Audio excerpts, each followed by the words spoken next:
সংসার এক মায়ার বাঁধন। এখানে ভালো লাগলেও থাকতে হয়, ভালো না লাগলেও থাকতে হয়। আর মায়া হচ্ছে পৃথিবীর ভয়ঙ্কর নেশা, যেটা একবার একজনকে পেয়ে বসলে মৃত্যুর আগ পর্যন্ত আর ছাড়া যায় না। আর সংসারটাই হচ্ছে আমাদের মেয়েদের মস্ত বড় এক মায়া, যেটা আমরা চাইলেও ছেড়ে যেতে পারি না। হাজার কষ্টের পরও এটাকে আঁকড়ে ধরে জীবনের শেষ নিঃশ্বাস পর্যন্ত বেঁচে থাকতে চাই। আসসালামু আলাইকুম, আমি আছি বাংলাদেশি ব্লগার রাখিমণি, নারায়ণগঞ্জ থেকে। তো আজকে রান্নাবান্না দিয়ে ব্লগটা শুরু করলাম। প্রথমে চালগুলো মেপে নিচ্ছি। তো আমি দুপুরের আর রাতের জন্য একসাথে রাইস কুকারে ভাত রান্না করি। তো চালগুলো ধুয়ে কিছুক্ষণ ভিজিয়ে রাখবো, তারপরে কুকারে ভাতটা বসিয়ে দেবো। এই যে চাল ধোয়া পানিগুলো দেখতে পাচ্ছেন, এগুলো আমি কিন্তু ফেলে দেই না, এগুলো আমি রেখে দিই আমার গাছের জন্য ব্যবহার করার জন্য। এই চাল ধোয়া পানিটা কিন্তু অনেক বেশি উপকারী গাছের জন্য। তো আজকের ভিডিও করার সময় আমার আর খেয়াল ছিল না পানিটা রেখে দেওয়ার জন্য, তো পানিটা ফেলে দিয়েছি। চাল ধোয়া পানি, ডাল ধোয়া পানি, সবজি ধোয়া পানি, তারপর পেঁয়াজ যে কাটার পর যে খোসাগুলো থাকে ওগুলো ভেজানো পানি আমি কিন্তু গাছে দিয়ে থাকি। তো এখানে আমি একটু হাতে মেপে নিচ্ছিলাম। আসলে রান্না করতে করতে কিন্তু আমার অভ্যস্ত হয়ে গেছে যে রাইস কুকারে কতটুকু চালে কতটুকু পানি দিতে হয়, তাও আমি হাতের করগুনি নেই। যতটুকুই চাল হোক না কেন হাতের 4 আঙ্গুল যে থাকে ওইটার পরিমাপ করে দিলেই হয়ে যায়। তো ভাত বসিয়ে রেখে এখানে আমি যে তরকারিগুলো রান্না করব সেগুলোর প্রিপারেশন নিচ্ছি। তো আজকে গরুর মাংস পেঁপে দিয়ে আলু দিয়ে রান্না করব আর কাঁচা টমেটো ভাজি করব। ভিডিওটি দেখতে দেখতে ভিডিওর কোনো অংশ যদি আপনাদের কাছে একটু হলেও ভালো লেগে যায়, প্লিজ একটা লাইক করে দিবেন। আর যদি এই ভিডিওটা আপনার কাছে একটু বেশি ভালো লেগে যায় তাহলে আমার চ্যানেলটি সাবস্ক্রাইব করে আমার পাশেই থাকতে পারেন। প্রথমেই বললাম না, মায়া হচ্ছে ভয়ঙ্কর নেশা, আর এই সংসারটাই হচ্ছে একটা মায়া। এই মায়াতে পড়ে আমরা আমাদের জীবনের সুখ দুঃখ হাসি কান্না সব কিছুই বিলিয়ে দিই। স্বামী স্ত্রী যখন একে অপরের সাথে ঝগড়া করে, তখন হাজবেন্ড যখন বাইরে চলে যায়, তখন এই বিশ্বাসটুকু নিয়ে সে বাইরে যায় যে আমার স্ত্রী নিশ্চয়ই তার সংসারেই কাজকর্ম করতেছে, কিংবা সে এই সংসারটা ছেড়ে কোথাও যাবে না। স্বামী যেটা স্ত্রীর উপর করলো সেটা হচ্ছে বিশ্বাস। আর একটা স্ত্রী ঝগড়ার পরেও রান্নাবান্না করা, সংসারের কাজকর্ম করা, বাচ্চাদের টেক কেয়ার করা সব কিছুই কিন্তু করে, সে কোনোটাই বন্ধ রাখে না। এটা হচ্ছে তার দায়িত্ব। আসলে দায়িত্ব কর্তব্য এসব পালন করতে করতে আমাদের সংসার জীবনটা কখন যে ফুরিয়ে যায় আমরা কিন্তু সেটা টেরও পাই না। মাঝে মাঝে ইচ্ছে করে এই সংসার নামক মায়ার বাঁধনটা ছিঁড়ে দূরে কোথাও চলে যাই, কিন্তু সেটা কি চাইলেই পারা যায়? কখনোই সেটা সম্ভব হয়ে ওঠে না। এই তো এখানে আমি গরুর মাংসগুলোকে ভালোভাবে পিস করে কেটে নিয়েছি। এগুলোকে ধুয়ে এখন হাতে মাখিয়ে তারপর প্রেসার কুকারে রান্না করে নেব।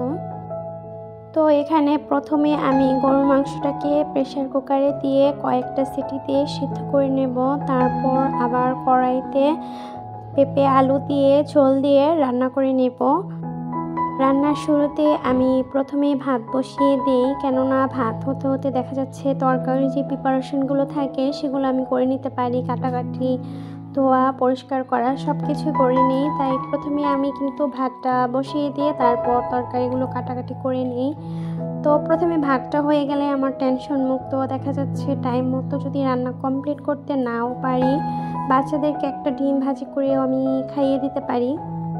আমি যেহেতু রান্নার শুরুতেই ভাত রান্না করি, তো ভাতটা হয়ে গেলে আমি কুকারেই রেখে দিই, সেটাকে আমি নামিয়ে নিই না, কেননা অনেকক্ষণ গরম থাকে।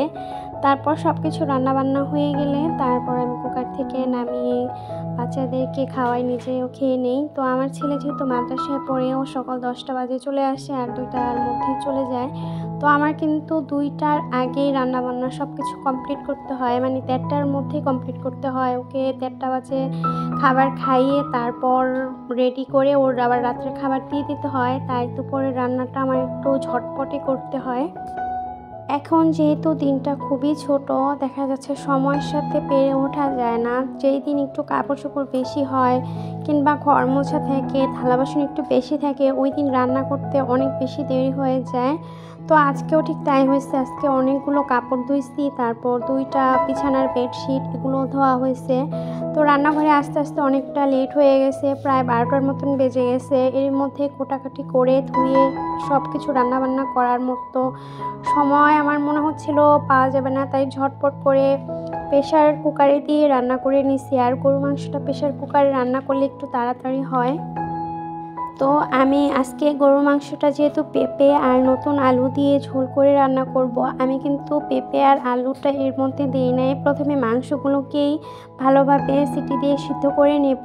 দেখা যাচ্ছে পেঁপে আর আলুটা যদি এর মধ্যে দিয়ে দিতাম একবারে গলে যেত, তাই মাংসটা ভালোভাবে সিদ্ধ হওয়ার পরে আমি ঝোল যখন দেব তখন ওই ঝোলের মধ্যে আমি আলু আর পেঁপেটা অ্যাড করে দেব। এতে করে আমার আলুটাও একদম আস্ত থাকবে, আবার পেঁপেটাও গলে যাওয়ার সম্ভাবনা থাকবে না। প্রেশার কুকারটা ইউজ করলে কিন্তু আমাদের অনেকটা সময় বেঁচে যায়। এই তো গরুর মাংসটা যখন রান্না করলাম, যদি চুলায় দিতাম অনেকটা টাইম লেগে যেত। তো সেই রান্নাটা কিন্তু আমি 10 মিনিটের মধ্যেই কমপ্লিট করে ফেলতে পারবো। টাইমের মধ্যে কিন্তু আমার খাবারটা রেডি হয়ে যাবে। তার জন্য কিন্তু প্রেশার কুকারটা অনেকটাই হেল্প করে। এছাড়াও কিন্তু গ্যাস কিংবা কারেন্ট যেটাতে রান্না করেন না কেন, প্রেশার কুকার রান্না করলে কিন্তু দুটাতেই সাশ্রয় পাওয়া যায়। গ্যাসও কম ইউজ হয়, আবার কারেন্টের চুলা দিলেও কিন্তু তাড়াতাড়ি রান্নাটা কমপ্লিট করা যায়। এই তো এখানে আমি পেঁপেটা কেটে নিছি, যেহেতু এটা আমার গাছের পেঁপে, তো একটু একটু করে পেকে গেছে। তো এখানে আমার কুকারও কিন্তু সিটি উঠে গেছে, আমি 4 থেকে 5টা সিটি দিয়ে নেব। কারেন্টের চুলায় কিন্তু ভালোভাবে সিটি ওঠে, দেখা যাচ্ছে গ্যাসের থেকে তাড়াতাড়ি সিটি উঠে যায় কারেন্টের চুলায় পুরো ভোল্টেজটা বাড়িয়ে দিলে। তো আমার কিন্তু খুব দ্রুতই কিন্তু রান্না হয়ে গেছে। তো এটাকে রান্না করে তারপর আমি কাঁচা টমেটোটা ভাজি করে নিব। এখন যেহেতু বাজারে অনেক সুন্দর সুন্দর কাঁচা টমেটো উঠছে, তো এটাকে নামিয়ে তারপর আবার আমি পাতিলে ঢেলে নিলাম। তো এর মধ্যে আবার লাস্টে জিরা গরম মশলার গুঁড়া দিয়ে তারপর নামিয়ে নেব। তো মাংসটা হওয়ার পর সেখানে আমি ঝোলের পানি অ্যাড করে তার মধ্যে আলু আর পেঁপে দিছি। তারপর এটা যখন সিদ্ধ হয়ে গেল তখন আমি জিরার গুঁড়া আর গরম মশলার গুঁড়াটা দিয়ে তারপর নামিয়ে নিলাম।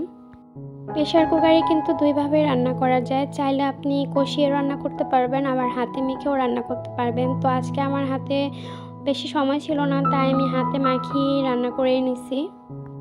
আপনি যদি প্রেশার কুকারে কষিয়ে রান্না করতে চান, পাতিলে যেভাবে পেঁয়াজ বেরেস্তার মতন করে তারপর সব কিছু যেভাবে মশলাপাতি কষিয়ে নেন, ঠিক সেইভাবেই ওই প্রেশার কুকারের মধ্যে কষিয়ে নেবেন। লাস্টে যখন ঝোলের পানি অ্যাড করবেন তারপর ঢাকনাটা দিয়ে দিলেই কিন্তু হয়ে যায়।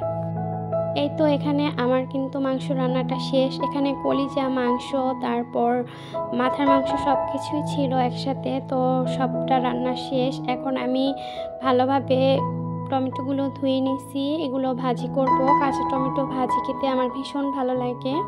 তো অল্প করেই কিন্তু কাঁচা টমেটোটা ভাজি করে নিচ্ছি। আসলে বাচ্চারা, আমার হাজব্যান্ড কেউ খাবে না, শুধু আমি একাই খাবো। আমার হাজব্যান্ড আমার তরকারিটা অনেক বাছাবাছি করে, দেখা যাচ্ছে সব ধরনের সবজি খেতে চায় না। আমি আবার সব ধরনের সবজি খাই, আবার সব ধরনের মাছ খেতে চাই না। দেখা যাচ্ছে আমার হাজব্যান্ড সব ধরনের মাছই খায়, আমি আবার সব ধরনের মাছ খাই না। দুইজন দুই রকমের বাছাবাছি। তো মাঝে মাঝে একার জন্য কিছু কিছু আইটেম রান্না করতে হয়। এই তো এখানে টমেটো ভাজিটা করে নিলাম। এখানে পেঁয়াজ রসুন কাঁচামরিচ দিয়ে তারপর ভাজিটা করে নিচ্ছি। আমার শীতকাল ভালো লাগার অন্যতম একটা কারণ হচ্ছে এই যে শীতকালে পুরো ফ্রেশ ফ্রেশ সবজি পাওয়া যায়, আর এক একটা সবজির টেস্ট এক এক রকম হয়। তার জন্য আমার শীতকালটা একটু বেশি ভালো লাগে। গরম ভাতের সাথে আমার এই একটা ভাজি হইলেই কিন্তু খেতে আর অন্য কিছুই লাগে না। তো এটা এত বেশি মজা লাগে। আমরা যেমন পাকা টমেটোর চাটনি বা ভাজি যেটাই করি না কেন, যেরকমভাবে করি ঠিক ওই রকম প্রসেসিংয়ে এই ভাজিটা করা। এটা একটু টক টক বেশি লাগে, তাই খেতে একটু বেশি ভালো লাগে। যাই হোক, একে একে সব রান্নাবান্নাগুলো আমার করা শেষ। এখানে ভাজিটা হয়ে গেলে আমার রান্নাঘরের কাজ শেষ। তো আজকের মতন আমার ভিডিওটা এই পর্যন্তই। সবাই ভালো থাকবেন, সুস্থ থাকবেন। দেখা হবে নতুন আরেকটি ব্লগে। আল্লাহ হাফেজ, আসসালামু আলাইকুম।